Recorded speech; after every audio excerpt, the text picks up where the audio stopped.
Bdlh at that moment was in her own room after the regular nightly skirmish with Laskerloo's mother. To reproof as stinging as a Gunson Street tongue could make it, the old woman, detected for the 100th time in the theft of the poor delicacies meant for the invalid, could only cackle and answer, "Do you think Lou's never bilked a man in her life? She's dying now, only she's so cunning long about it. Me, I'll live for 20 years yet." Bdlh shook her, more on principle than in any hope of curing her, and thrust her into the night, where she collapsed on the pavement and called upon the devil to slay Bdlh. He came upon the word in the shape of a man with a very pale face, who asked for her by name. Laskerloo's mother remembered it was Bdlh's husband, and the return of a husband to Gunson Street was generally followed by beatings. "Where's my wife?" said Tom. "Where's my slut of a wife?" "Upstairs, and be to her." "And upstairs, and be damned to her," said the old woman, falling over on her side. "Have you come back for her, Tom?" "Yes. Who she took up with while I'd been gone?" "All the bloomin' curricks in the parish. She's that set up you wouldn't know her. "Struth, she is." "Oh, yes, more'n that. She's always round and about with them sniffin' Sisters of Charity in the currick. To more'n that, he gives her money, pounds and pounds a week. Been keepin' her that way for months, he has. No wonder you wouldn't have had nothing to do with her when you left. And she keeps me out her foodstuffs that gets me for layin' dying out here like a dorg. She's been a blazin' bad un, has Bdlh, since you left." "Got the same room still, has she?" says Tom, striding over Laskerloo's mother, who was picking up at the chinks between the paving stones. "Yes, but so fine you wouldn't know it." Tom went up the stairs, and the old lady chuckled. Tom was angry. Bdlh would not be able to bump people for some time to come, or interfere with the heaven-appointed distribution of custards. Bdlh, addressing to go to bed, heard feet on the stairs that she knew well. Ere they stopped to kick at her door, she had, in her own fashion, thought over very many things. "Tom's back," she said to herself, "and I'm glad, spite of the currick and everything." She opened the door, crying his name. The man pushed her aside. "I don't want none of your kissin' and slaverins. I'm sick of 'em," he said. "You ain't had so many neither to make you sick these 2 years past." "I've had better. Got any money?" "Only a little, orful little." "That's a damn lie, and you know it." "'Tain't, and oh, Tom, what's the use of taking money the minute you come back?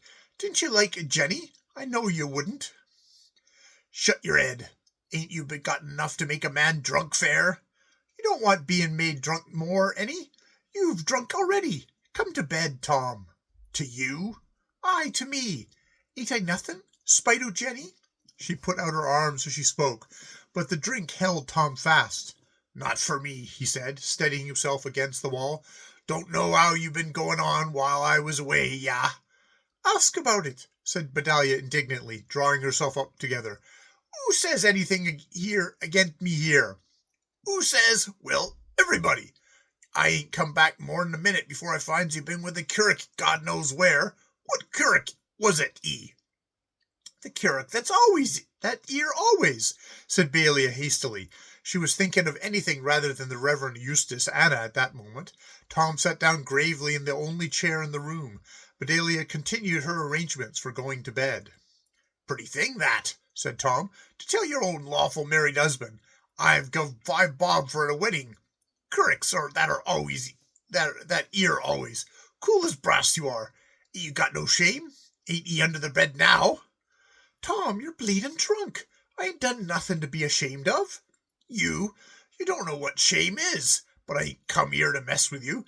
Give me what you got, and then I'll dress you down and go to Jenny." "I ain't got nothing except some coppers and a shilling or so." "What's that about the curate keeping you on £5 a week?" "Who told you that? Laskerloo's mother, lying on the pavement outside, and honest, and more honest than you'll ever be. Give me what you've got." Bdlh passed over the little shell pin cushion on the mantelpiece, drew thence 4 shillings and 3 pence, the lawful earnings of her trade, and held them out to the man who was rocking in his chair and surveying the room with wide-open, rolling eyes. That ain't £5, he said drowsily. I ain't got no more. Take it and go, if you won't stay. Tom rose slowly, gripping the arms of the chair. What about the curate's money that he guv you? He says. Lasker Lou's mother told me. You give it over to me now, or I'll make you. Lasker Lou's mother doesn't know anything about it. She do, and more than you want her to know. She don't. I bumped the art out of her. I can't give you the money. Anything else but that, Tom, and everything else but that, Tom. I'll give willin' and true. Take my money. Won't the $1 be enough? That money's my trust. There's a book along of it, too. Your trust? What are you doing with any trust that your husband doesn't know of? You and your trust. Take that. Take you that. Tom stepped towards her and delivered a blow of clenched fist across the mouth. Give me what you've got, he says, in the thick, abstracted voice of one talking in dreams. I won't, said Bdlh, staggering to the washstand. With any other man than her husband, she would have fought savagely as a wildcat. But Tom had been absent 2 years, and perhaps a little timely submission would win him back to her. None the less, the weekly trust was sacred. The wave that had so long held back descended on Tom's brain. He caught Bdlh by the throat and forced her to her knees. It seemed just to him in that hour to punish an erring wife for 2 years of willful desertion, and the more, in that she had confessed her guilt by refusing to give up the wage of sin. Lasker Lou's mother waited on the pavement without for the sounds of lamentation, but none came. Even if Tom had released her gullet, Bdlh would not have screamed. Give it up, you slut, said Tom. That's how you pay me back for all I've done. I can't. Take my money. God forgive me. God forgive you, Tom.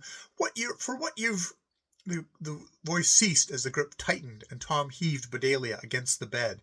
Her forehead struck the bedpost, and she sank, half kneeling, on the floor.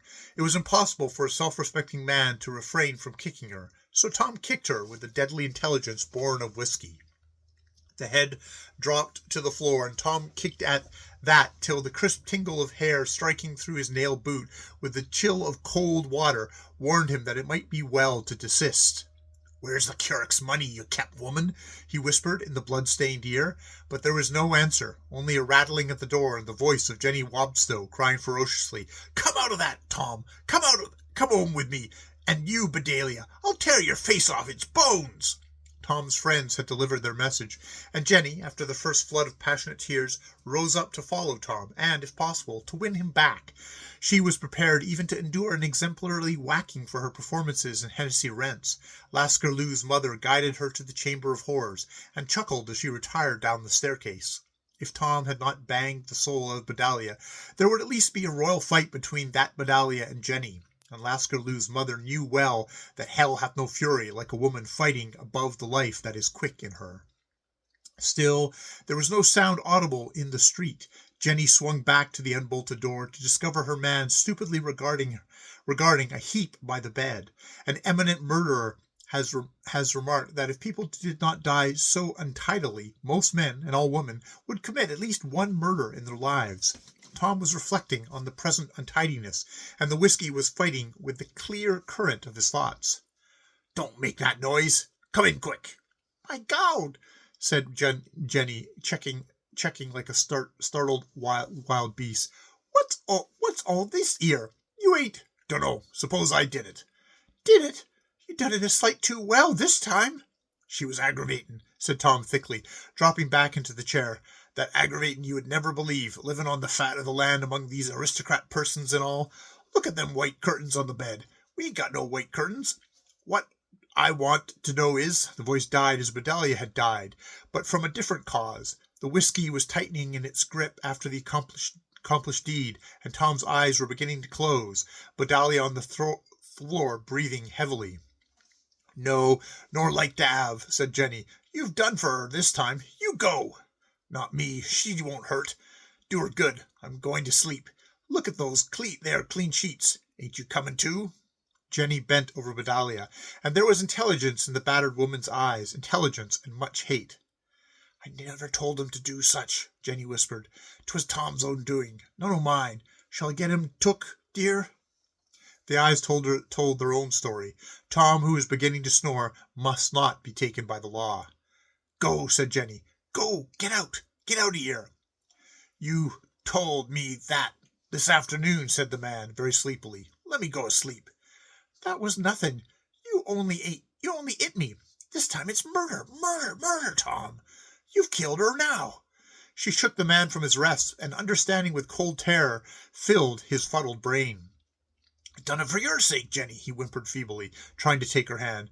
"You killed her for the money, same as you would have killed me. Get out of this. Lay her on the bed first, you brute." They lifted Bdlh onto the bed and crept forth silently. "I can't be took along o' you. If you was took, you'd say I made you do it, and tried to get me hanged. Go away. Anywhere out of here," said Jenny, and she dragged him down the stairs. "Going to look for the kirk?" said a voice from the pavement. Lascarlou's mother was still waiting patiently to hear Bdlh squeal. "What kirk?" said Jenny swiftly. There was a chance of solving her conscience yet in regards to this bundle upstairs. "Anna, 63 Rumour Terrace, close here," said the old woman. She had never been favourably regarded by the curate. Perhaps since Bdlh had not squealed, Tom preferred smashing the men to the women. There was no accounting for tastes. Jenny thrust her man before her till they reached the nearest main road. "Go away now," she gasped. "Go off anywheres, but don't come back to me. I'll never go with you again. And Tom, do you hear? Clean your boots." Vain counsel. The desperate thrusts of disgust which she bestowed upon him sent him staggering face down into the kennel, where a policeman showed interest in his welfare. "Took for a common drunk. God, they send they don't look at his boots. Anna, 63 Room Terrace." Jenny settled her hat and ran. The excellent housekeeper at the rumoured chambers still remembers how there arrived a young person, blue-lipped and gasping, who only cried, "Bdlh, 17 Gunson Street. Tell the curate to come at once, and vanished into the night. This message was borne to the Reverend Eustace Hannah, then enjoying his beauty sleep. He saw there was an urgency in the demand, and unhesitatingly knocked up Brother Victor across the landing. As a matter of etiquette, Rome and England divided their cases in the district according to the creeds of the sufferers, but Bdlh was an institution and not a case, and there was no district self-relief etiquette to be considered. "Something has happened to Bdlh," the curate said, "and it's your affair as well as mine. Dress and come along." "I am ready," was the answer. "Is there any hint of what's wrong?" "Nothing beyond a runaway knock and call." "Then it's a confinement or a murderous assault. Bdlh wouldn't wake us for anything less. I'm qualified for both, thank God." The two men raced to Gunson Street, for there were no cabs abroad, and under any circumstance a cab fare means 2 days' good firing for such as perished with cold. Lascarlou's mother had gone to bed, and the door was naturally on the latch. They found considerably more than they expected in Bdlh's room, and the Church of Rome acquitted itself nobly with bandages, while the Church of England could only pray to be delivered from the sin of envy. The Order of Little Ease, recognizing that the soul is in most cases accessible through the body, take their measure and train their men accordingly. "She'll do now," said Brother Victor with a whisper. "It's internal bleeding, I fear, and a certain amount of injury to the brain. She has a husband, of course?" "They all have, more's the pity." "Yes, there's a domesticity about these injuries that shows their origin." He lowered his voice. "It's perfectly hopeless business, you understand. 12 hours at the most." Bdlh's right hand began to beat on the counterpane, palms down. "I think you are wrong," said the Church of England. "She is going." "No, that's not the picking at the counterpane," said the Church of Rome. "She wants to say something. You know her better than I." The curate bent very low. "Send for Miss Eva," said Bdlh with a cough. "In the morning. She will come in the morning," said the curate, and Bdlh was content. Only the Church of Rome, who knew something of the human heart, knitted his brows and said nothing. After all, the law of his order was plain. His duty was to watch till the dawn while the moon went down.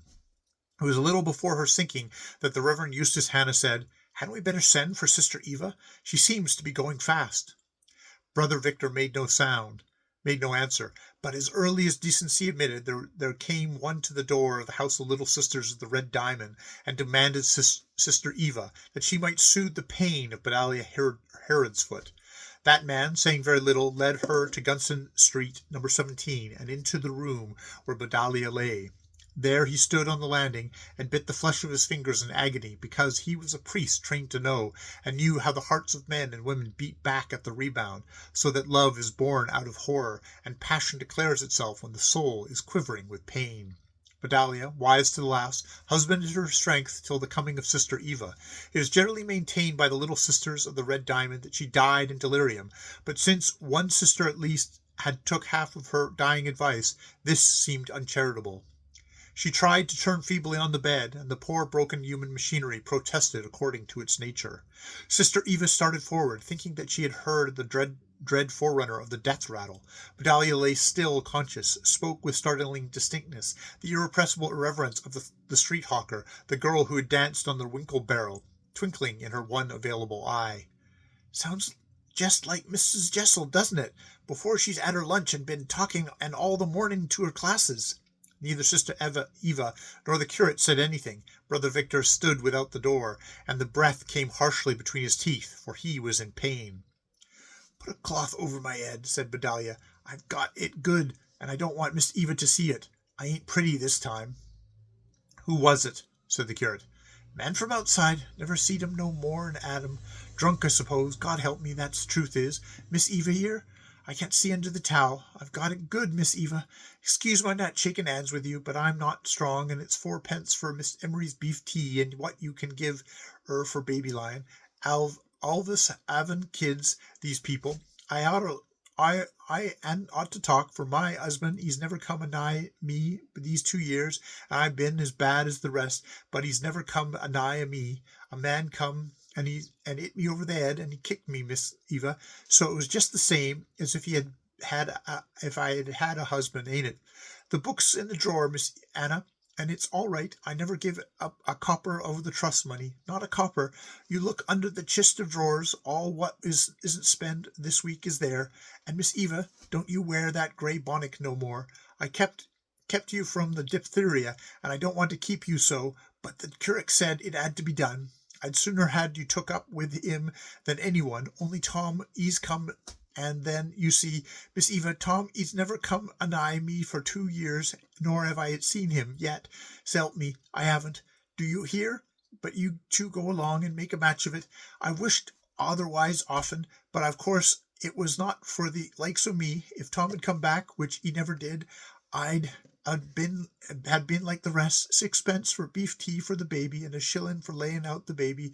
You seen it in the books, Miss Anna. That's what it is. And of course you couldn't never have had nothing to do with me. But a woman, she wishes as she looks, and never you have doubt about him, Miss Eva. And I've seen it in his face time and again. Make it a 4 pound 10s funeral with the pall. It was a 7 pound 15 shilling funeral, and all Gun Street turned out to do it honour. All but 2, for Lascalloo's mother saw that a power had departed, and that her road lay clear to the Custards. Therefore, when the carriage rattled off, the cat on the doorstep heard the wail of the dying prostitute who could not die. "Oh, mother, won't you even let me lick the spoon?"